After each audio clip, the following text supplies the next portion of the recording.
జై శ్రీమన్నారాయణ. నేను మీ icon astrologer Gattupalli Suresh Babu. మనకి ఈ 2025 సంవత్సరం రావటం, అందరికీ గ్రహస్థితులు మారడం అంటే ఎలా అంటే నైట్ తగిలేటువంటి లాటిలాగా, అలానే కుడి ఎడమలాగా, అలానే మనకి ఓడలు బళ్ళు అవుతాయా, బళ్ళు ఓడ అవుతాయా అనే విధంగా ఉన్నాయి గ్రహస్థితులు. అయితే గత సంవత్సరాల కింద పోల్చుకుంటే కనుక ఆ 7.5 సంవత్సరాలు, 9 సంవత్సరాలు, అలానే ఏలినాటి శనితో బాధిస్తున్నటువంటి చాలామందికి 9 సంవత్సరాలు, అర్ధాష్టమ శని, అష్టమ శనితో బాధపడేటువంటి వాళ్ళు, ఇలా మనకి చూసుకుంటూ వెళ్తే కనుక గ్రహాలు ద్వాదశ రాశుల వాళ్ళు, నక్షత్రాల వాళ్ళు, దశాస అంతర్దశల వాళ్ళు, అంటే మానవాళి ఇప్పటి వరకు మనం చూసినట్లయితే కనుక ఈ 2025 సంవత్సరం వరకు కూడా ఉన్నటువంటి జీవన శైలి ఏదైతే ఉందో అది మారుతుంది అని చెప్పవచ్చు. గ్రహరీత్యా కావచ్చు, అలానే ప్రకృతి రీత్యా కావచ్చు, అలానే వైపరీత్యాల వల్ల కావచ్చు, ఎలా అయినా సరే మనకి ఏంటంటే గ్రహరీత్యా కొంతవేర మార్పు వస్తున్నది చెప్పవచ్చు. అలానే మనకి ఎవరు ఎన్ని రకాలుగా మనం అనుకున్నా, ఎన్ని రకాలుగా చూసినా కూడా ఒకటి మాత్రం గుర్తుపెట్టుకోవాల్సింది ఏంటంటే మనం అందరం కూడా భూమి మీద ఉంటున్నాం కాబట్టి ఈ గ్రహాల స్థితిగతులు, ఈ గ్రహాలు అటు ఇటు మారడం వల్ల మనలో ఉన్నటువంటి ఏవైతే ఉన్నాయో రుమ్మతులు కావచ్చు, విజ్ఞానాలు కావచ్చు, విజ్ఞానాలు కావచ్చు, అలానే మనకి ఉన్నటువంటి జాతకరీత్యా కావచ్చు, ఏవైతే ఉన్నాయో ఇవన్నీ కూడా మార్పులు జరిగేసి అదృష్టం వర్ణించవచ్చు. అలానే మనకి ఆ తొలగొచ్చు. ఎలా అంటే ధనధాన్యాలు కూడా తొలగిగేటువంటి అదృష్టం కూడా ఉండొచ్చు. అలానే మనకి ఈ యొక్క 2025 సంవత్సరంలో అంటే ఎన్నో సంవత్సరాలకు ఒక్కసారి ఏర్పడేటువంటి గ్రహ కూటమి ఉన్నది. ఈ గ్రహ కూటమికి వచ్చేసి ఈ 2025 సంవత్సరంలో కూడా మనకి గ్రహ కూటమి ఏర్పడేదానికి అదృష్టం ఉంటుంది. అలానే మనకి పెద్ద పెద్ద గ్రహాలు ఏవైతే ఉన్నాయో అన్నీ ఈక్వల్గా భూమి కన్నా పెద్దవి, భూమి కన్నా చిన్నవి గ్రహాలు చాలా ఉన్నాయి. అందులో మనకి ఈక్వల్గా ఉండేటువంటి గ్రహాలు కొన్ని ఉన్నాయి. దాంట్లో ఒకటి బుధుడు, అలానే శని భగవానుడు, అలానే మనకి రాహువు కేతులు. వీళ్ళందరూ కూడా ఏంటంటే మనకి ఎప్పుడో ఒకసారి సంవత్సరం నెలకు ఒకసారి, అంటే 18 మాసాలకు ఒకసారి, కొన్ని 8 మాసాలకు ఒకసారి ఇలా మారుతూ ఉంటాడు. మనకి ప్రతి నెల చూసుకున్నట్టయితే కనుక రవి భగవానుడు మారుతూ ఉంటాడు. అలానే మనకి ప్రతి 3 రోజులకు ఒకసారి ఇక చంద్రుడు మారుతూ ఉంటాడు అనమాట. అలానే మనకి ఈ గ్రహాలు స్థితిగతులు ఏ రాశిలో ఏ గ్రహం ఉండడం వల్ల మంచి జరుగుతుంది, శుభ ఫలితాలు ఉంటాయి, అశుభ ఫలితాలు ఉండడం వల్ల ఏ గ్రహానికి ఏ దోషం కానీ సంబంధించి కానీ పరిహారాలు కానీ దానికి సంబంధించినవి చేసుకోవడం వల్ల మంచి జరుగుతుంది అనేది చూసినట్లయితే కనుక. అయితే ముందుగా మనకి జనానికి చెప్పాల్సిన విషయం, ప్రేక్షకులకి చెప్పబోయేది ఏంటంటే ఈ మార్చి మాసంలో 2025 సంవత్సరం ఈ మార్చి నెలలో 29వ తారీఖున సాయంత్రం 4:21 25 అంటే 2025 సంవత్సరం మార్చి 29వ తారీఖు సాయంత్రం 4:21 మనకి ఈ యొక్క ఏదైతే శని భగవానుడు ఉన్నాడో ఈ శని భగవానుడు మీనరాశిలోకి సంభవిస్తాడు, మీనరాశిలోకి రావడం జరుగుతూ ఉందన్నమాట. గత 2.5 సంవత్సరాల తర్వాత మీనరాశిలోకి శని భగవానుడు రావటం, ఆ మీనరాశిలో ఆల్రెడీ రాహువు శుక్రుడు ఉండటం, అలానే వీళ్ళకి మనకి కూటమిగా చూసుకున్నట్టయితే కనుక షష్టగ్రహ కూటమి అంటారు. అలానే మనకి షణ్ముఖ కూటమి అని కూడా అంటారు. అంటే 6 గ్రహాలు ఒకే రాశిలో ఉండడం దాన్నే షణ్ముఖ గ్రహ కూటమి, షష్టగ్రహ కూటమి అని కొంత ప్రాంతీయ భాషలో అయితే షష్టగ్రహ అంటారు, షణ్ముఖ అంటారు. ఈ యొక్క గ్రహ కూటమి రావటం వలన 12 రాశుల వాళ్ళందరికీ కూడా మనం అనుకున్నట్టుగానే జాతకాలన్నీ కూడా మారేదానికి అదృష్టం ఉంటుంది. కాబట్టి ఈ షష్టగ్రహ కూటమి, ఈ షణ్ముఖ గ్రహ కూటమి ఏదైతే ఉందో ఈ షణ్ముఖ గ్రహ కూటమి రవి, శుక్రుడు, బుధుడు, అలానే మనకి రాహువు, అలానే మనకి చంద్రుడు, రవి కూడా, వీళ్ళందరూ కలిపితే 6 గ్రహాలు. ఈ 6 గ్రహాలు కూడా మీనరాశిలోకి రావడం జరుగుతూ ఉంది. తర్వాత వచ్చేసి పంచగ్రహ కూటమి. ఈ పంచగ్రహ కూటమి వచ్చేసి మనకి 31వ తారీఖు మార్చి నుంచి మొదలవుతుంది. అంటే దాదాపుగా ఈ మార్చి మాసం నుంచి ఏప్రిల్ మాసం మొత్తం కూడా ఈ పంచగ్రహ కూటమి, షణ్ముఖ గ్రహ కూటమి, షష్టగ్రహ కూటమి అని పిలుస్తారన్నమాట. అయితే ఈ కూటమి వల్ల 12 రాశుల వాళ్ళకి ఎలా ఉండబోతుంది, వాటి యొక్క పరిమాణం, పరిజ్ఞానం, పరిభాష, పరివ్యాస, అలానే వాటికి ఉన్నటువంటి ఫలితాలు ఎలా ఉన్నాయి అనేది చూసుకొని దాని ప్రకారంగా గ్రహాల వాళ్ళు ఎప్పుడు ఈ మాసంలో పుట్టిన వాళ్ళకి ఎలాంటి గ్రహస్థితి ఉంటుంది, అసలు ఈ మాసంలో ఈ యొక్క మార్చి ఏప్రిల్ మాసంలో పుట్టిన వాళ్ళకి ఎలా ఉండబోతుంది, ఆల్రెడీ పుట్టి ఉన్న వాళ్ళకి గ్రహస్థితి ఎలా ఉంటుంది, అలానే వాళ్ళ ఒక దశ అంతర్దశలు ఎలా పరిగణిస్తాయి, వాటి వల్ల ఎలా ఉండబోతుంది అనేది మనం ఒక్కసారి చూసుకున్నట్టయితే కనుక ఈ ఏదైతే షష్టగ్రహ కూటమి, ఈ యొక్క షణ్ముఖ గ్రహ కూటమి ఉందో దీనికి పరిగణనలో తీసుకొని రాసుల పరంగా ఎలా ఉందనేది మనం ఒకసారి చూద్దాము. అయితే మనకి ఈ షష్టగ్రహ కూటమి ఏదైతే ఉందో మనం ముందుగా అనుకున్నట్లుగానే ఈ మకర రాశి వారు కూడా ఒకటి ఉన్నది.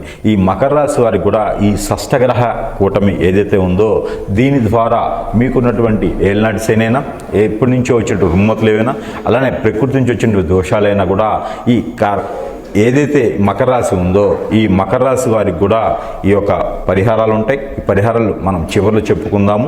ఏ పరిహారం చేసుకుంటే మకర రాశి వారికి ఈ యొక్క షష్టగ్రహ కూటమి నుంచి వచ్చేటువంటి ఆ ఒక చెడు చూపు ఏదైతే ఉందో అది తొలగిపోయేసి మంచి శుభదృష్టి ఉండేలాగా గ్రహాలన్నీ మీకు అనుకూలంగా ఉంటాయి. కాబట్టి ఈ షష్టగ్రహ కూటమి వచ్చేసి మనకి 29వ తారీఖు వస్తుంది కాబట్టి మార్చి మాసంలో ఈ లోపు కనుక మీరు ఈ పరిహారాలు చేసుకున్నట్టయితే కనుక మీకు పూర్వీకుల నుంచి వచ్చేటువంటి శాపాలు కావచ్చు, పూర్వీకుల నుంచి వచ్చేటువంటి ఏవైతే పాపాలు ఉన్నాయో, శాపాలు ఉన్నాయో, కర్మలు ఉన్నాయో ఇవన్నీ కూడా మీరు నిర్వర్తించినట్టయితే కనుక ఆ షష్టగ్రహ కూటమి మీకు చాలా అరుదుగా వస్తుంది. కాబట్టి ఆ షష్టగ్రహ కూటమి రోజున మీరు చేసేటువంటి కర్మలు ఏవైతే ఉన్నాయో, కార్యక్రమాలు ఏవైతే ఉన్నాయో, పూజలు, హోమాలు ఏవైతే ఉన్నాయో ఇవన్నీ కూడా మీరు అప్పు తీసుకురాకుండా మీరు సొంతంగా కష్టపడి సంపాదించిన డబ్బుతో మీరు చేసినట్టయితే కనుక అది ఎంతైనా సరే మీరు కష్టపడిన దాంట్లో మీకు గ్రహ దోషాలకి విమోచనకి, అంటే మీరు గ్రహ దోషాలు ఏవైతే ఉన్నాయో అవన్నీ కూడా తీర్చుకున్నట్టయితే ఆ గ్రహ దోషాలన్నీ వెళ్ళిపోయేసి మీకు పెళ్ళిళ్ళు కూడా అయ్యేటువంటి అవకాశాలు ఉన్నాయి. కాబట్టి ఈ మేర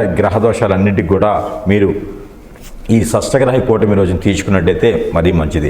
ఈ యొక్క మకర రాశి వారు ఎప్పటి నుంచో బాధపడుతున్నటువంటి శని భగవాన్ యొక్క దృష్టి, అలానే రాహువు, కేతువు, కుజుడు, అలానే మీకు కాలసర్ప దోషం, అలానే కుజు దోషం, అలానే మీకు పూర్వీకుల శాపం ఏవైతే ఉన్నాయో ఇవన్నీ కూడా మీకు పటాపంచలు అయ్యేందుకు మీకు చివరిలో చెప్పేటువంటి పరిహారాలు ఉన్నాయి. ఆ పరిహారాలు చేసుకున్నట్లయితే కనుక మీకు ఖచ్చితంగా ఈ యొక్క షష్టగ్రహ కూటమి నుంచి పరిహారాలు చేసుకున్నట్లయితే మీకు అన్ని రకాలుగా అనుకూలంగా ఉండేలానికి ఆస్కారం ఎక్కువగా ఉంటుంది. అది ఈ 2025 సంవత్సరంలో వచ్చేటువంటి రుమ్మతులు ఏవైతే ఉన్నాయో ఈ రుమ్మతులన్నింటి కూడా తొలగేదానికి ఈ సంవత్సరం మొత్తం కూడా ధనధాన్యాలు తొలదొగేందుకు ఈ యొక్క మకర రాశి వారికి ఉన్నటువంటి శని భగవానుడు కావచ్చు. ఈ మకర రాశిలో 2వ స్థానంలో శని భగవానుడు ఉన్నాడు. ఆ 2వ స్థానం నుంచి 3వ స్థానానికి వెళ్తున్నాడు. కాబట్టి ఆ శని భగవాని యొక్క కృపా కటాక్షాలు కూడా ఈ యొక్క మకర రాశి మీద ఉండడానికి అదృష్టం ఉంటుంది. అలానే మకర రాశిలో ఉన్నటువంటి రవి భగవానుడు, అలానే బుధ భగవానుడు కూడా మారుతున్నారు. కాబట్టి ఆల్రెడీ శుక్రుడు మారున్నారు. కాబట్టి అన్ని రకాల గ్రహాలు కూడా మీకు అనుకూలంగా ఉండేసి పిల్లలు పుట్టినటువంటి వాళ్ళకి, పెళ్ళి అయ్యి పిల్లలు పుట్టినటువంటి వాళ్ళకి కూడా ఈ సంవత్సరం ప్రయత్నం చేస్తే కనుక ఖచ్చితంగా పిల్లలు పుట్టేదానికి ఉంది. కాబట్టి ఈ గ్రహ కూటమి మీకు అందరికీ అనుకూలించేసి మీరు చేసేటువంటి గ్రహ శాంతులు కనుక చేసుకున్నట్లయితే, మనం చివరిలో చెప్పినటువంటి గ్రహాలకు సంబంధించినటువంటి శాంతులు చేసుకున్నట్టయితే మీకు అన్ని రకాల అనుకూలంగా ఉండేదానికి ఉంది. కాబట్టి ఆ మేర ప్రయత్నం చేయండి. విదేశానికి కానీ ఎవరైనా విద్య కోసం వెళ్ళే పని అయితే కనుక గల్ఫ్ కంట్రీస్ ప్రయత్నం చేస్తే ఈ గ్రహ కూటమి ఏదైతే ఉందో ఈ గ్రహ కూటమి గల్ఫ్ కంట్రీస్కి మంచి అనుకూలంగా ఉంది. కాబట్టి ఈ గ్రహ కూటమికి కూడా మీరు ప్రయత్నం చేయండి. అలానే విదేశానికి గల్ఫ్ కంట్రీస్కి వెళ్ళేటువంటి ప్రయత్నాలు చేస్తే కనుక ఖచ్చితంగా అనుకూలిస్తేదానికి ఉంది. కాబట్టి మీరు ఏదైతే మార్చి తర్వాత ప్లాన్ చేసుకున్నట్లయితే కనుక మీకు బాగా అనుకూలంగా ఉంటుంది.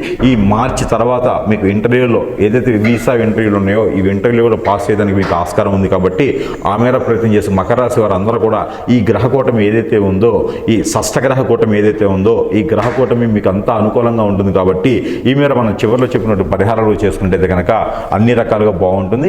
ఆ మేర ప్రయత్నం చేసి ఈ 2020 సంవత్సరంలో ఈ గ్రహ కూటమి దగ్గర నుంచి మనకి అన్ని రకాలుగా మీకు సానుకూలంగా ఉండేందుకు బాగుంటుంది. అలానే మనకి యుగాది తర్వాత వచ్చేటువంటి ఈ గ్రహ కూటమి ఏదైతే ఉందో ఈ గ్రహ కూటమి మకర రాశి వారికి మీద అంత శుభదృష్టి ఉంటుంది. అలానే మీకు శని భగవాన్ యొక్క కృప, అలానే బుధ భగవానుడికి, అలానే రవి భగవానుడు, అలానే మీకు అన్ని రకాల గురువు గురువు కావచ్చు, శుక్రుడు కావచ్చు, అన్నీ కూడా మీకు అనుకూలంగా ఉన్నాయి కాబట్టి పెళ్ళిళ్ళు చేసుకున్నానికి కొత్తగా వ్యాపారాలు పెట్టాలనుకున్నా కనుక ఏప్రిల్ 5వ తారీఖు తర్వాత మీరు మొదలు పెడితే మరీ మంచి జరుగుతోంది.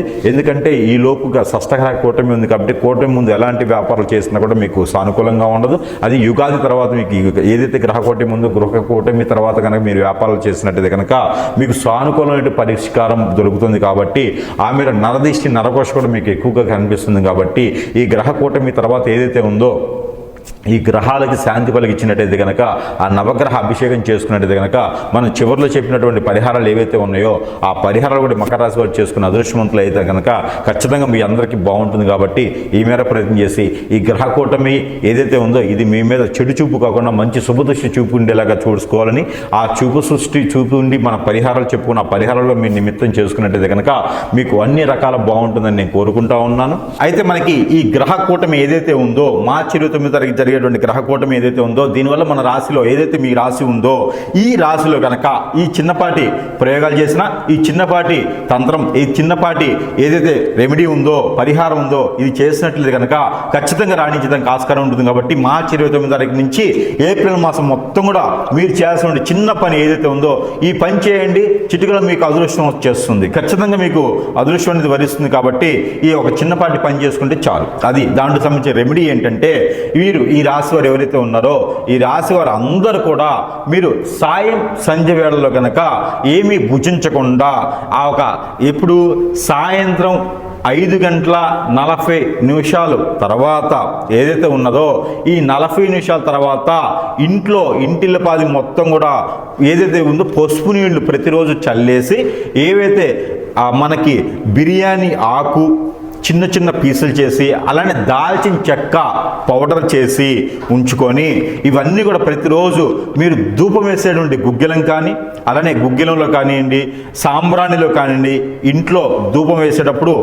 ఆవు పిడక మీద కనుక మీరు ధూపం వేసి ఆ ధూపం మీద కనుక ఏదైతే గుగ్గిలం కానీ అలానే మీకు అనుకున్నటువంటి సాంబ్రాణితో పొగ వేస్తారో ఆ పొగ వేసేటువంటి ఉండిలో కనుక మీరు ఈ బిర్యానీ ఆకు చిన్న పీసులు చేసి వేయడం, అలానే మీకు దాల్చిన చెక్క పౌడర్ చిన్నగా మనం బొట్టు పెట్టుకునే అంత కనుక ఆ ఒక ధూపంలో వేసినట్టయితే కనుక ఇంట్లో ఉన్నటువంటి రుమ్మతులన్నీ తొలగిపోయేదానికి ఎక్కువ ఆస్కారం ఉంటుంది. ఈ రాశి వారు ఆర్థిక స్థితిగతులు ఏవైనా ఉంటే కూడా అవి కూడా తొలగిపోయేదానికి ఎక్కువ ఆస్కారం ఉంటుంది. అలానే ఈ రాశి వారికి ఆరోగ్య స్థితిగతులు ఏవైనా ఉన్నా, పెద్దవాళ్ళు ఎవరైనా ఉంటే కూడా ఆ ఇంట్లో ఉన్నటువంటి నెగిటివిటీ, వాస్తు ప్రకారం ఉన్నటువంటి దోషాలు అన్నీ కూడా తొలగిపోయేదానికి ఉంటుంది. కాబట్టి ఈ చిన్నపాటి పరిహారం చేసుకొని ఆ ఇంట్లో ఉన్నటువంటి వాస్తు దోషాలు కూడా తొలగించేదానికి అదృష్టవంతులు అవుతారు. కాబట్టి ఈ రాశి వారు ఖచ్చితంగా మార్చి 29వ తారీఖు నుంచి ఏప్రిల్ మాసం మొత్తం కూడా ఇలాంటి పరిహారం చేసుకోవడం ద్వారా మంచి జరుగుతూ ఉంది. అలానే ఇంకొక పరిహారం ఏంటంటే పన్నీర్ అని దొరుకుతాయి. మనకి పూజ సామగ్రిలో పన్నీర్ అని ఉంటాయి. ఈ పన్నీర్ తీసుకొచ్చి దాంట్లో కనుక మీరు సఫ్రాన్ అంటారు, కుంకుమ పువ్వు, ఈ కుంకుమ పువ్వుని ఆ పన్నీరులో కలిపేసి కనుక ఉండేసి ఆ పన్నీరుని ఏదైతే మీరు ఫేస్ వాష్ కానీ అలానే మీకు పన్నీర్ని ప్రతిరోజు కళ్ళు కని కనుక్కుంటే కనుక మీకున్నటువంటి దోషాలు, శుక్రదోషం, కలత్ర దోషం, రాహుకేతు దోషం, అలానే కుజ దోషాలు ఉంటే కూడా అవి కూడా తొలగిపోయేసి కాలసర్ప దోషం, నాగదోషం, పూర్వీకుల శాపం కూడా తొలగిపోయేదానికి ఉంటుంది. కాబట్టి ఖచ్చితంగా ఈ రాశి వారు ఈ ఒక చిన్న పరిహారం చేసుకుంటే అదృష్టవంతులు అవుతారనమాట. ఇంకొక పరిహారం ఏంటంటే ఈ రాశి వారికి ఈ కుంకుమ పువ్వు ఏదైతే ఉందో ఈ కుంకుమ పువ్వు A4 సైజు పేపర్ మీద కనుక ఈ కుంకుమ పువ్వు నీటిలో నానబెట్టేసి ఆ నీటిని A4 సైజు పేపర్ మీద పోసేసి ఆ పేపర్ కనుక మీరు మడత వేసి ఈ మాసం మొత్తం కూడా జేబులో పెట్టుకొని ఈ మాసం తనంతరం పోయిన మీకు పారేటువంటి నీటిలో వేసినట్టయితే ఈ మాసంలో మీకు రావాల్సినటువంటి డబ్బు వస్తుంది. ఈ మాసంలో మీరు అనుకున్నటువంటి స్థాయికి ఎదిగేదానికి ఆస్కారం ఉంటుంది. మీకున్నటువంటి గ్రహరీత్యా కూడా వాస్తు ప్రకారంగా కూడా అలానే నరదిష్టి నరకోశ కూడా మీకు పోయేలా ఉంటుంది. కాబట్టి ఖచ్చితంగా ఈ రాశి వారి ప్రయత్నం చేసి చూడండి. అందరూ అదృష్టవంతులు అవ్వండి. జై శ్రీమన్నారాయణ.